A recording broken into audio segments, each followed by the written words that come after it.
Just as the North Sea has provided much of our work, it's also been our playground.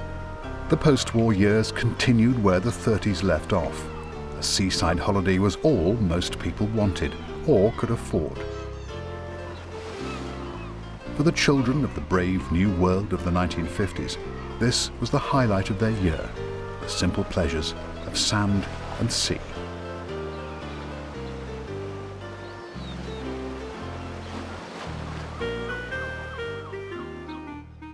But in tucked-away corners, the old ways persisted. With travel becoming easier and money more plentiful, people were venturing further afield and discovering hidden gems like Staithes on the North Yorkshire coast. The ancient village had been popular with artists since the early 1900s, but being Yorkshire and down-to-earth, it had clung jealously onto its traditional inshore fishing. Staithes had been the biggest fishing community on the Yorkshire coast in the early 1800s, ahead of Scarborough. With the coming of the iron mines and other new industry, many fishermen deserted their Cobles for a better living. What few remained in the post-war years saw the tourists begin to arrive in numbers. Ray Marzie was one of those who managed to cling on in this timeless corner of North Yorkshire.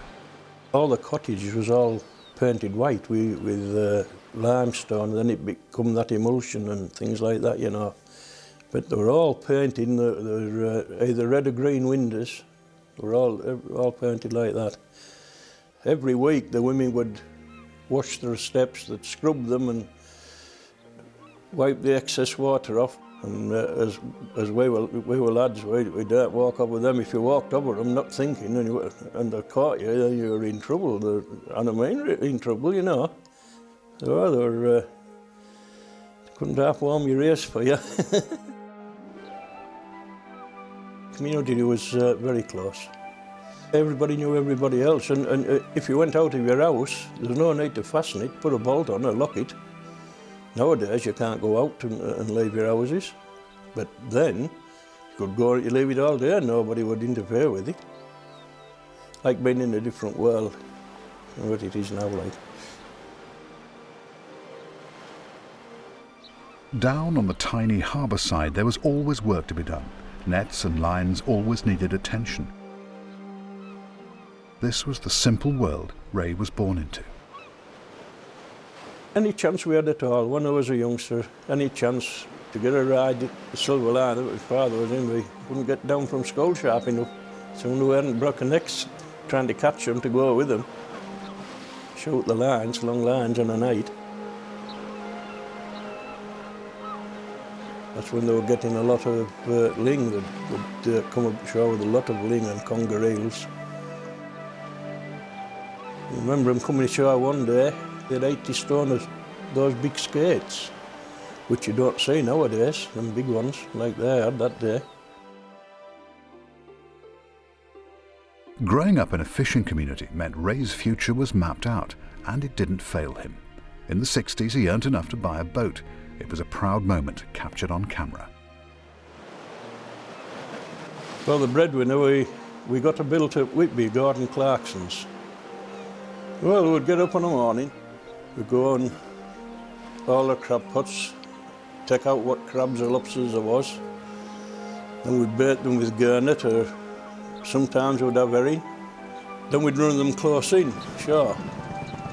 And sometimes we did, when we'd get 30 about a pound of lobsters when we hauled again after breakfast.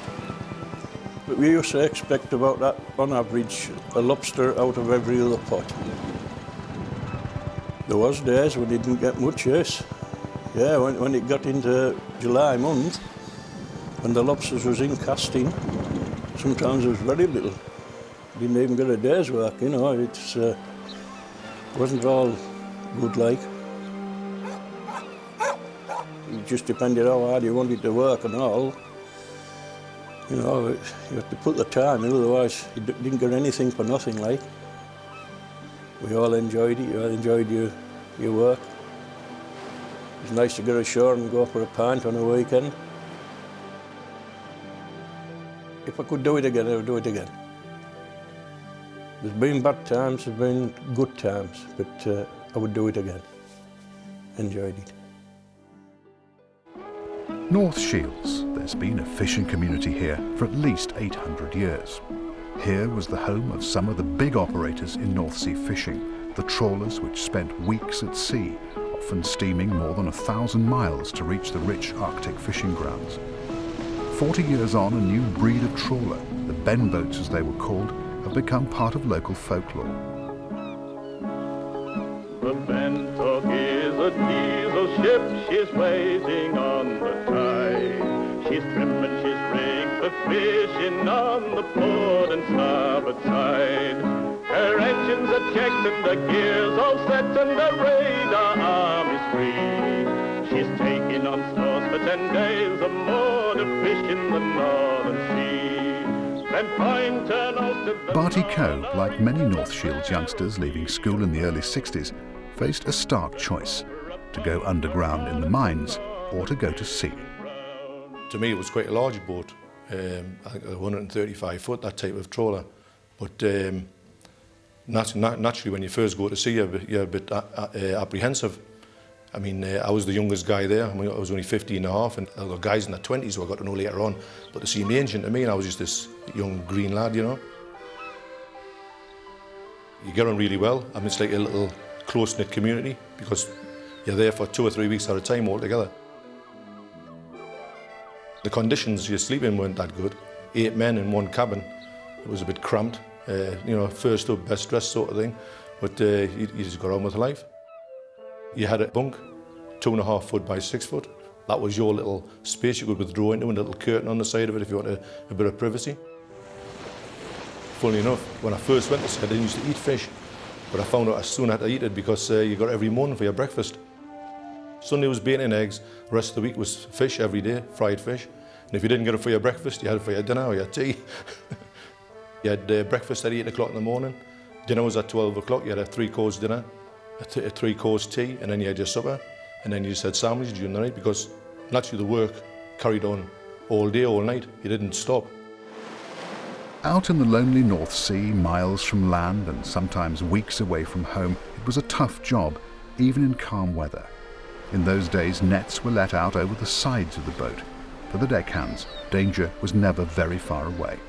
On a side trawler, you had to lie over the broadside and put your gear over the side. Your net went over the side, then you started going ahead and towed your gear astern of you, which made it very difficult in any kind of bad weather because naturally, the worse the weather was, the more the boat rolled from side to side. And lots of times you pulled the net in by hand, you'd hear the shout, "Look out for water!" And everybody had to scramble up as high as you could get because that meant there was a big sea coming and it would hit the boat, and everybody just scrambled up and got out of the way as quickly as they could. There's lots of times I've seen guys come off the deck soaking wet and just go to bed with a soaking wet gear and let dry on them while they're in bed. You just lie down, go to sleep, and it dried on you, so when you got up in an hour's time, you're back ready for action again. A trawl lasted around 3 hours. When the net was finally hauled in, there could be no shirkers. It was all hands on deck. They are hauled into the ship's side, dropped in board, then you start heaving on the net, and that's got to be pulled in by hand.